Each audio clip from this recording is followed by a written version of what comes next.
Hey there guys, and welcome back to How Do I Fight. Thank you Nathan BNS for reminding me about this. I did want to keep this series like to where when I had time I'd do a How Do I Fight and a deck profile, so I'd upload them both at the same time, but it will actually make a good like filler thing in between deck profiles, I think, just to keep the Gwent content going, because I'm gonna run out of decks sooner or later. There's only so many combos you can do, but this one is Alchemy. And yeah, the deck that plays your deck better than you.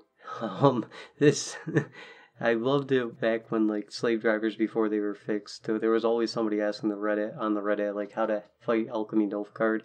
There's always at least one person who's like, oh, you just don't run any good bronze cards because slave driver will steal them anyway. But yeah, let's get into this. One of their most key things is John Calvet. I'm sure you know about it. They play they resurrect their 11 power John Calvet that they mandraked, and then they play a ton of other cards, and they don't really mind going down to just one card for the final round, because the amount of power they can get off that combo chain is just nuts. So mandraking the John Calvet right when they play him is really important, and mostly every deck runs mandrake. So if they summon him and they don't mandrake him right away, just mandrake him. Even if they do, just mandrake him back, so they only get +6 instead of +12 on their crazy combo chain play that they're gonna play. Or if you don't have mandrake and they summon him, don't mandrake him, just kill him before they can mandrake him, because he's pretty much one of the only cards you want to kill against Alchemy Nilfgaard, that we'll get into why in a minute. But yeah, then they have slave drivers, the novices, and the witchers. And the slave drivers, they steal. If you run any engine cards, you want to keep some damaging cards in your starting hand just to deal with the engines that their slave drivers are going to steal from you in most cases. At least that's what happens to me whenever I run engines and I face Alchemy. They'll always take my Bride Dragoon or whatever I'm running. So it's always good to hold on to those damaging cards to deal with your own card that they're going to take. If you are not running engines, though, damaging cards aren't that useful at all against Alchemy Nilfgaard, really, except for the one if you don't have the Mandrake to deal with their John Calvet. Because you don't really want to be killing off their slave drivers and Viper Witchers or their novices. Like, these 3 sets of cards are cards you don't want to kill, and I try not to kill them whenever I'm facing Alchemy Nilfgaard, because once you kill one, they'll be able to use Poultice and re-res it anyway. So as long as you don't kill the slave driver, the novice, or the Viper Witcher, their poultices will be currently dead, and they might have to pass sooner, or they might play a novice and dead draw into an ointment. Well, ointment it's called, it's not poultice, my bad. But yeah, they might dead draw into double ointment with novice then, and it just gives you a little bit more chance of winning. So I mean, not killing these 3 cards is very important. Or if you go into a short round and you want to try to bleed them out, or even a long round 3, just don't kill these guys, and then they'll have dead ointments, and it'll help you out a lot. It's helped me out a few games where I've faced Alchemy and they've had dead ointments and they just can't do anything with them because they have no more 1 or 2 or 5 power units in their graveyard.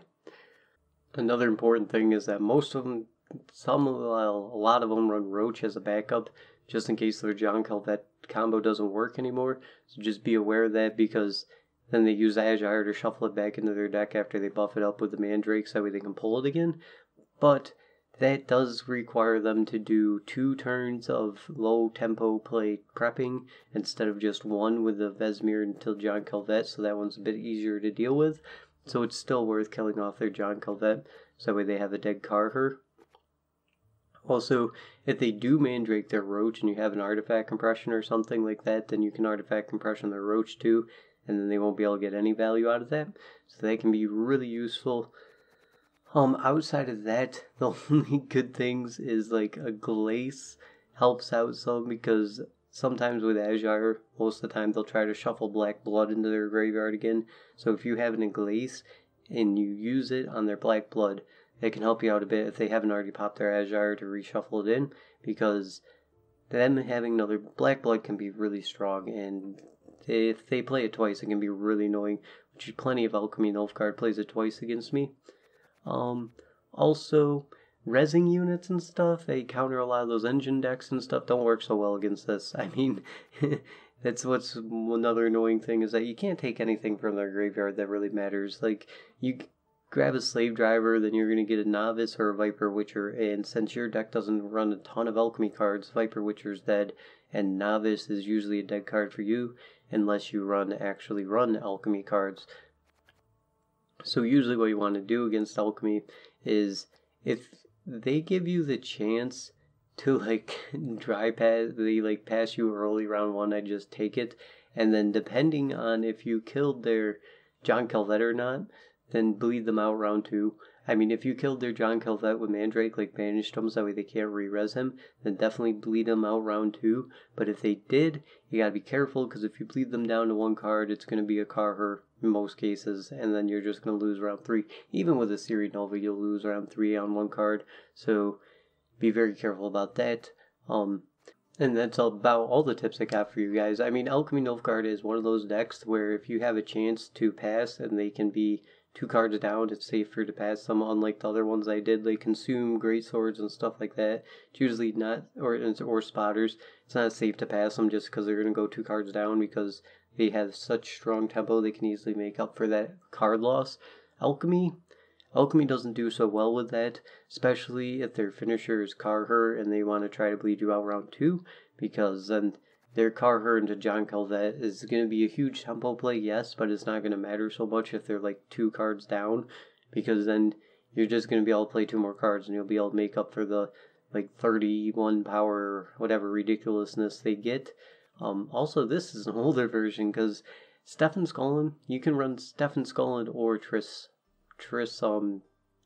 Telekinesis, which either one can be really good. Triss Telekinesis is really good because, I mean, that's an extra Machimail or Ointment. So also, just be careful of that.